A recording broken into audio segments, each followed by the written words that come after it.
All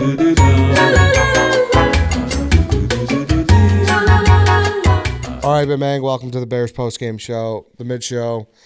Three of us were in the smaller studio today. Bears have lost to the Vikings. What was it, 19-13? It was a shit show of a game, to say the least. This show is presented by Miller Lite. I don't know. Where do you start with this one? Obviously, I think front and center is the quarterback situation. Justin Fields at the time of this podcast.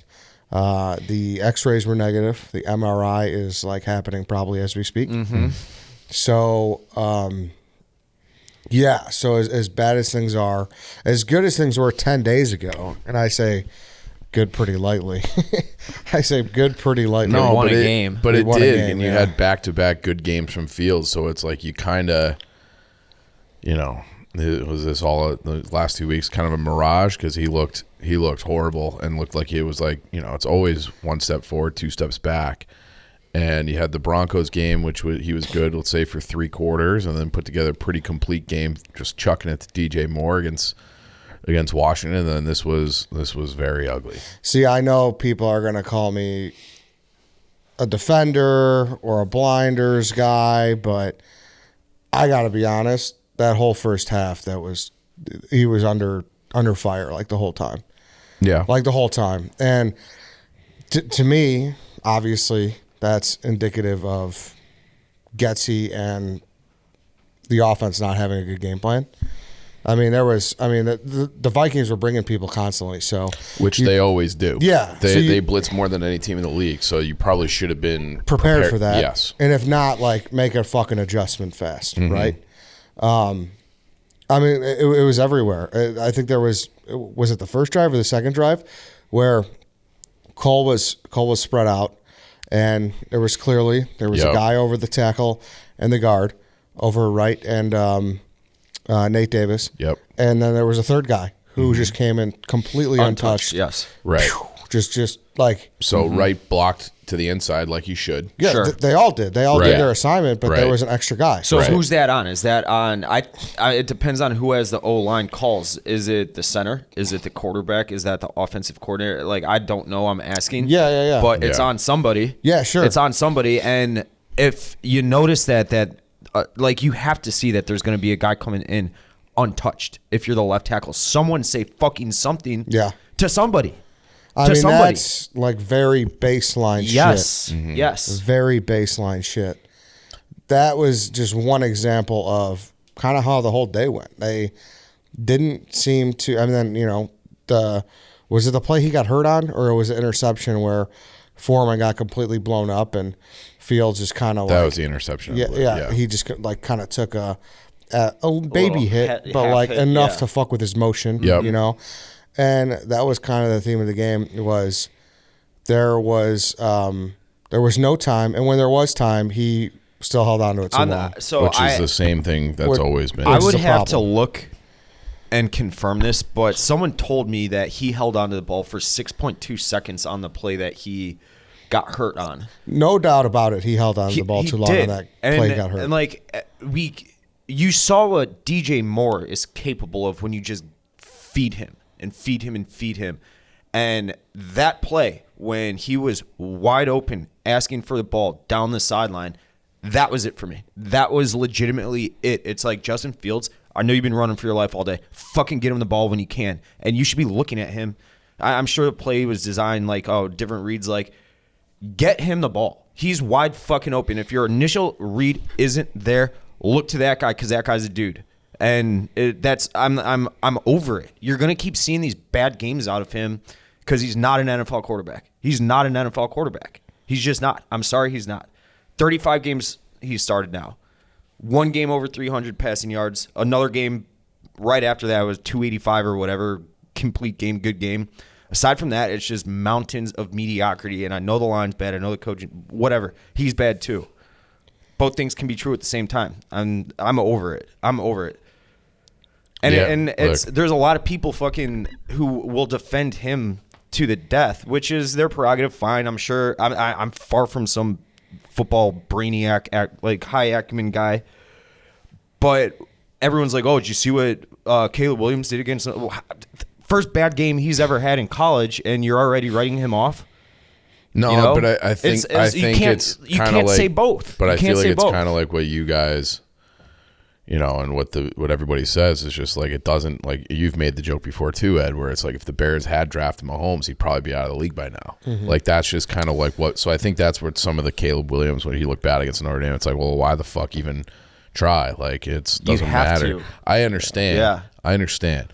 But I do think that's where some of that anger, that sentiment is coming from, where it's just like you just throw your fucking hands up because it's like they've never gotten it right. There is no knight in shining armor coming to save the day. Like this is a problem that goes deeper than just one guy, one position. And we have the shirt on sale where it's just like seemingly dozens and dozens of quarterbacks that have failed here. Yeah, because I think I disagree with what you said about him not being an NFL quarterback.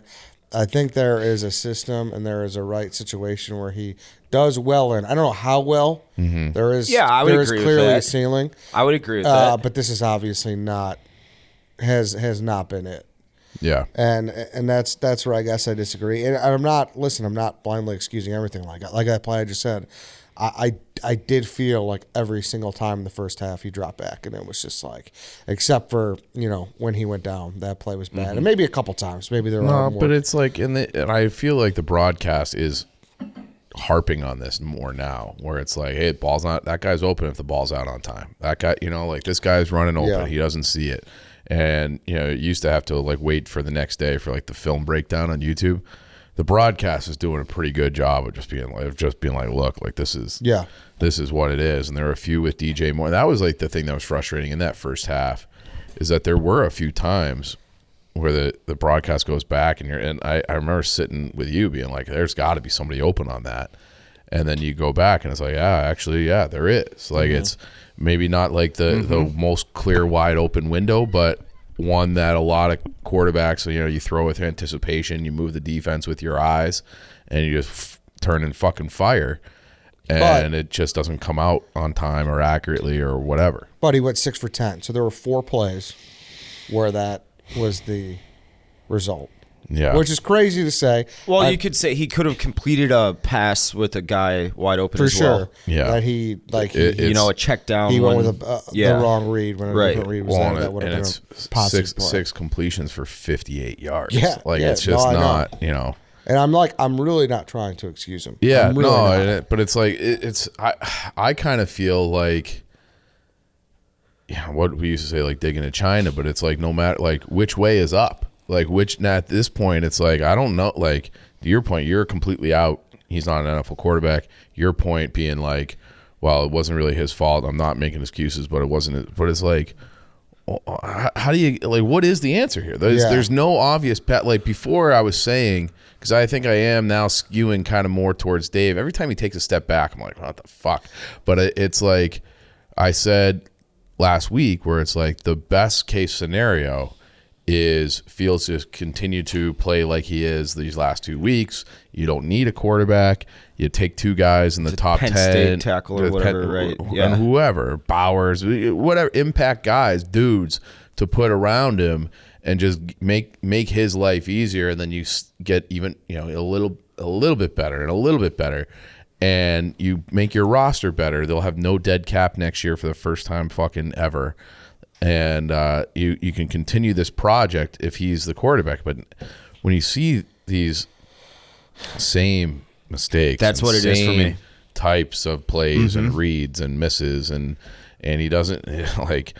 We are 6 games in the year now, 1-5. Yeah, he's yet to have a Justin Fields signature dynamic run. So it's like, where's that element too? Where it's just like, you could stomach some of the passing things where it's like, yeah, he's not, and that is something I would say last year. Like, I don't care how you move the ball down the field. Move the ball down the field. Yeah. And if you can mix in some improvement in the passing game with what he was already doing, which he was, he got MVP votes last year on the worst team in the league because of how dynamic he was running the football. And it was just like, all of that is it's just gone.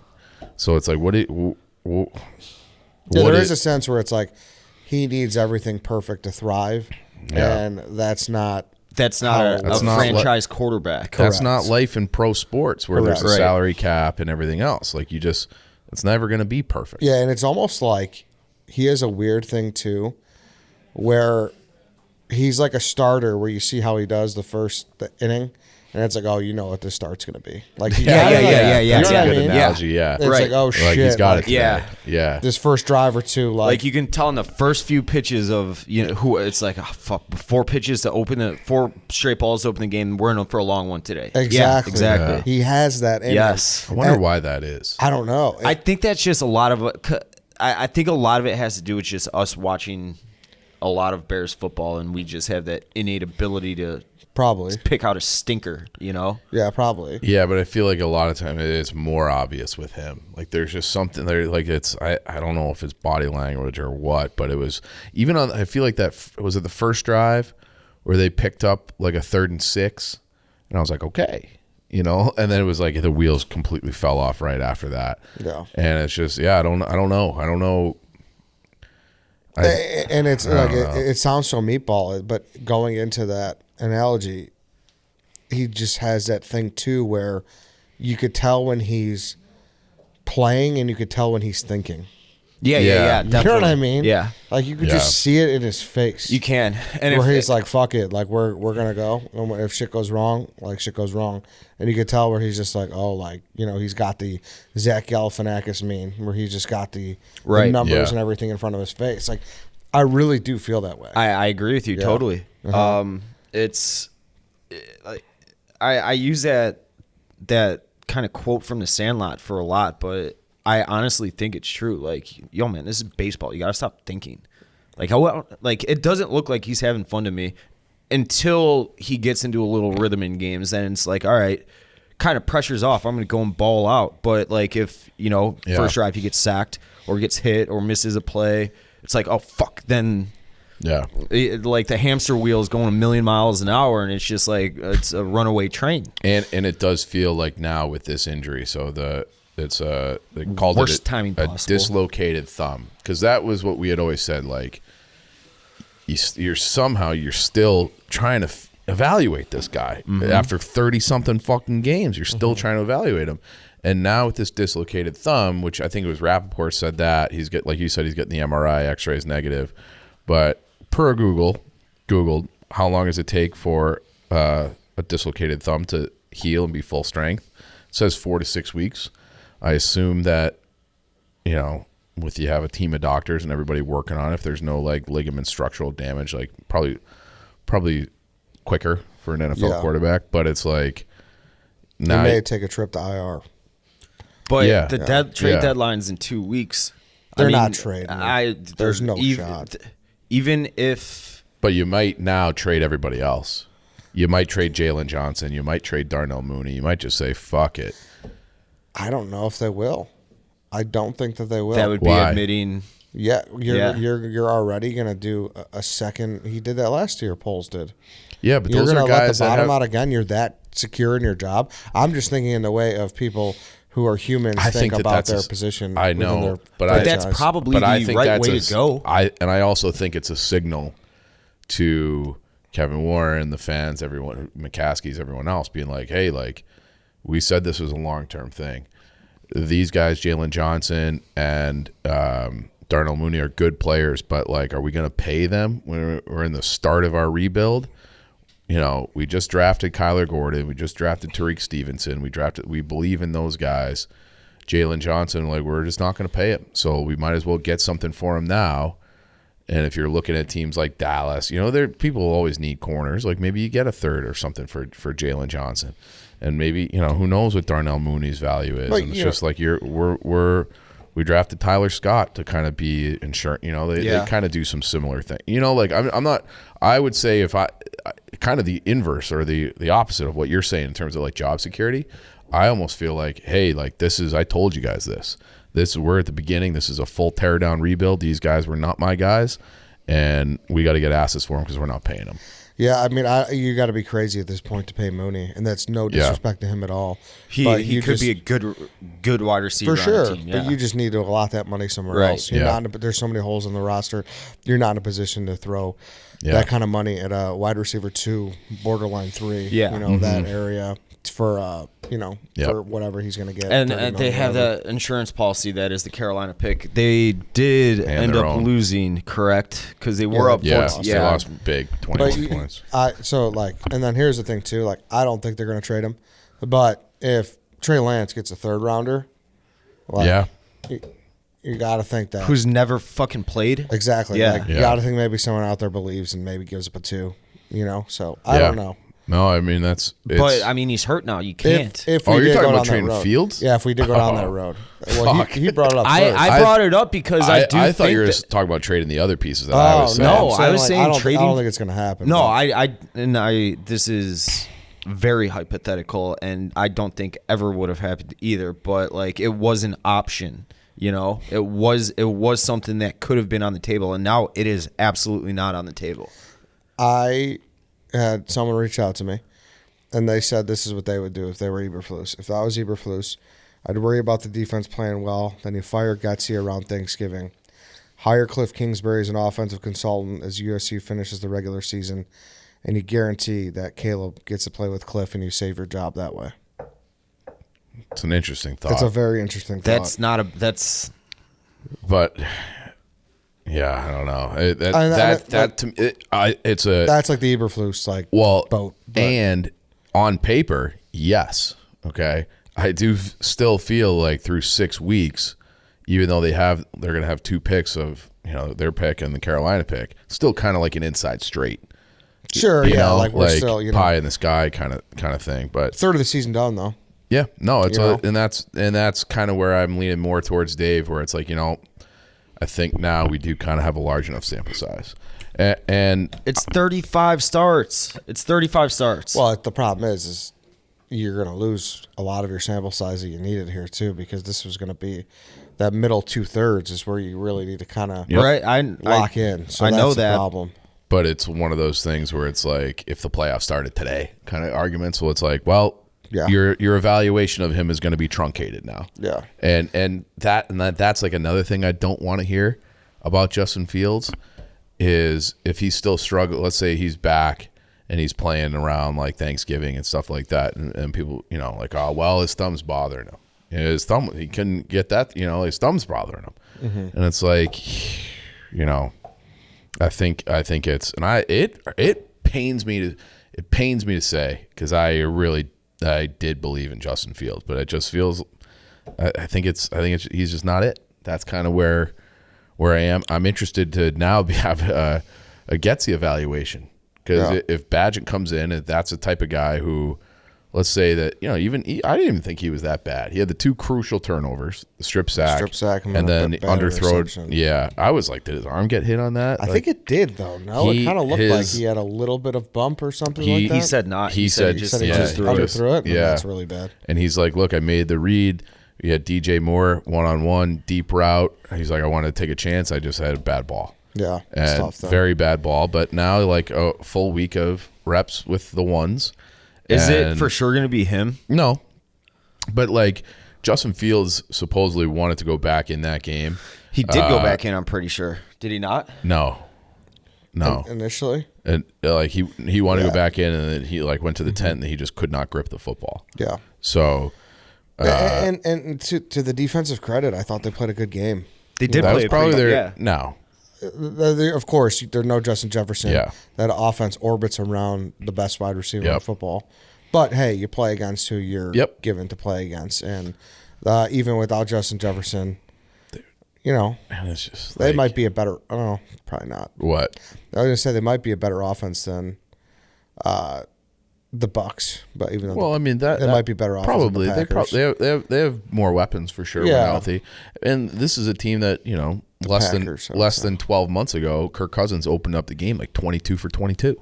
Yeah. They weren't all going to Justin Jefferson. So, the defense, like if you're looking for a positive, they played a lot better. And it's like you look at game-changing moments, that call on the TJ Edwards fumble recovery that went against them. That was a bullshit call too, because that was called a fumble on the field. How do you overturn it didn't that? feel like there was enough that was to reverse that.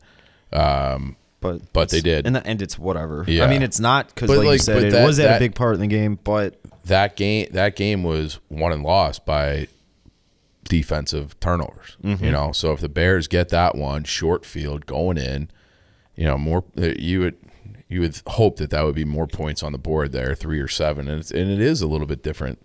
Yeah, but you know what though, man? There's just certain things that people. You make your own luck too, like. Yeah, but I think there's just certain things people just don't really think about either. Like what? Like, all right, bad interception before half. You know, the Vikings score. It's 12-6.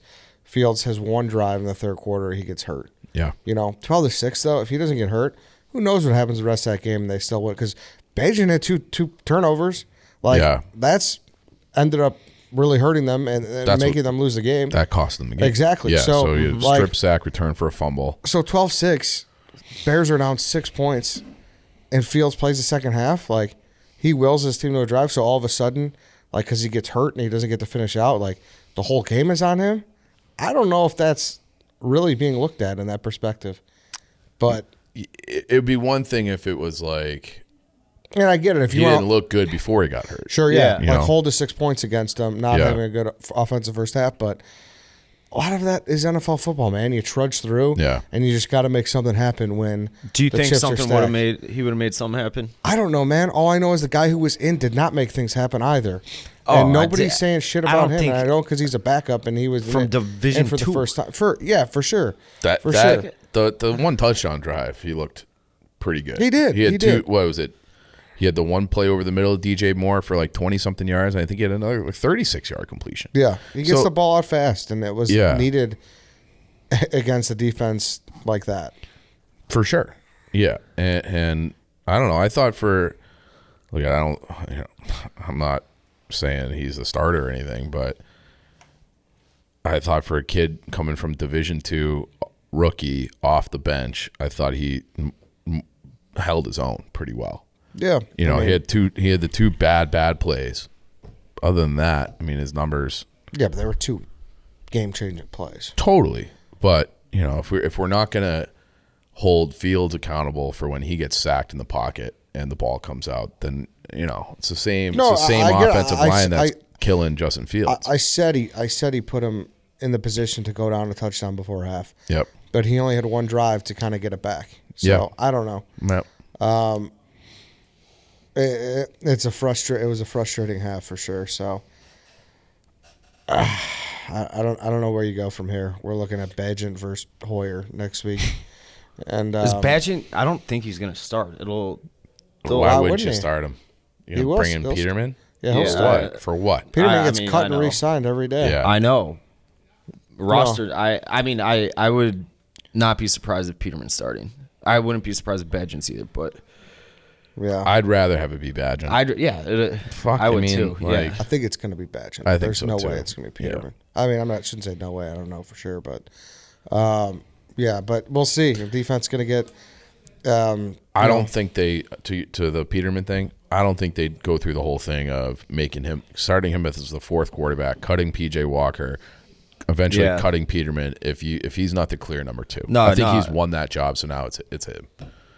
Good luck to Borum and Wright. I mean, you thought you had your hands full with this defense. Max Crosby is a motherfucker. Fact. He is a motherfucker. He is one of the best pass rushers in football. That is not going to be a fun day for him, for whoever he's over, for whoever's at quarterback. And one more note. I tweeted this, and it's the definition of insanity is doing something over and over again and expecting different results. Cody Whitehair at center is officially at that. Oh my God! It's been happening for years. Under multiple regimes. Yes, multiple regimes. Yeah, 3, right? Was he a Fox guy? He might have been a Fox guy, bro. Yeah. They move him over, they move him back, and then every time this guy cannot get a snap. He's 31. He cannot hit a shot a Fox guy. Yeah. Yep. It's I just don't understand what we're doing with this. He got yanked yesterday. Yeah, I didn't even realize he got yanked yesterday. I think he had 4 bad snaps by yeah, Michael. and then Eberflus had some bullshit response why wasn't Lucas Patrick at center? And the whole fucking time. Yeah, exactly. He's like, we felt like we had to go to get some experience when we put the beige. Give me like, talent over experience, what are Ed. we Give me talent over experience. What are we doing here? Yep. And like, certainly that affects Fields too. Totally. Having to fucking worry about jumping up and doing a Torrey Hunter home run rob before you have to have a guys run a fucking route read. Well, and especially like there was one play, I can't remember if it was Badgett or Fields, but it was a bad block on the outside, I think, by Mooney. But it was just like, it was a low snap, picks it up, and it's like, you want that bang out, get the ball out. And it's like, even if the split 1 extra second where you have to reach down, pick the ball up, get set, and throw it, that fucks up the entire timing of that play. So it's like it all kind of that's why they say football's the ultimate team game. Like everybody has to be doing their job competently for the offense to run right, and they don't. Yeah, and you say dead money, he will be dead money next year. Yeah. Yeah, he will not be on that team. Okay. I would be surprised if he was, if they were paying him a cap hit of $13 million. What's his? Well, he is figure $4 that million out. of dead money. Dead money. I'd be surprised. I mean, I could be wrong. Yeah. Could be wrong, but I'd be surprised. That whole, Yeah. that. Thank God for the Carolina pick. But still. But even still, like, yes. Poles should be but, embarrassed the way that he sent this whole line out there. Yeah. But and it looked, I don't know. Yeah. All right. And that was the thing about, we had this left tackle. He's a rookie, but he played every game. First, it's almost like knock on wood. Like, we got Larry Borum 3 weeks in a row. Yeah. So. I know. All right, then. I think that about does it. We are, one step forward, one step back to apathy phase, I think. I'm at the piss phase. I was fucking pissed last night. It's so frustrating. Yeah, but I'm saying, like, are you, No, where are you as far as watching this Raiders game Sunday? I mean, I need something to do. Yeah. Sure. Like, we're going to watch it. It's not baseball where you can miss We're going to be at the Pony on Sunday, too, watching it, if anyone wants to come out. And if you don't, we all understand. But you should come out and watch the game. Well, it'll be fun. We can still have fun together. Yeah. Right. It's just, maybe the Blackhawks play at the same time. We can just rebrand it. Do like a double. Yeah, exactly. Yeah. I don't know. Shout out to Miller Lite, though. They don't. Fuck. They don't? No. Playoff baseball will be on. But yeah, it's to your apathy question, I feel like I'm always in as long as I feel like there's direction and hope. And, I can, like last year, like I could stomach last year because it felt like the train was on the tracks. Now it's just like, I haven't heard anything that makes me be like, yep, okay. Well, even if you get the number one pick now, it's like, well, who knows? So there's no guarantees, and it's hard to be anything but apathetic when things are this bleak. Yeah. No, it's not good. So, yeah. Like I said, shout out to Miller Lite.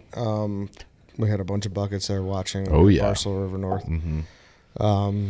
I did just go to Tankathon for the first time all season. I don't know. I was there a couple weeks ago after the Denver game. We had 1 and 2. Nice Miller Lite. Will you refresh Tankathon? Yeah. For the rest of the year. Yeah. That'd be good. You guys know where to find it. MillerLite.com/redline. Ticket it delivered right to your door, or you can find it anywhere that they sell beer. Just celebrate responsibly. Miller Brewing Company, Milwaukee, Wisconsin. 96 calories, 2.2 carbs per 12 ounces. And we will ride out this storm together, and we will have Miller's by our side the whole time. Yep. Go Northwestern basketball. All right, everybody. Thanks for watching. Thanks for listening. We'll see you guys on Tuesday and Thursday.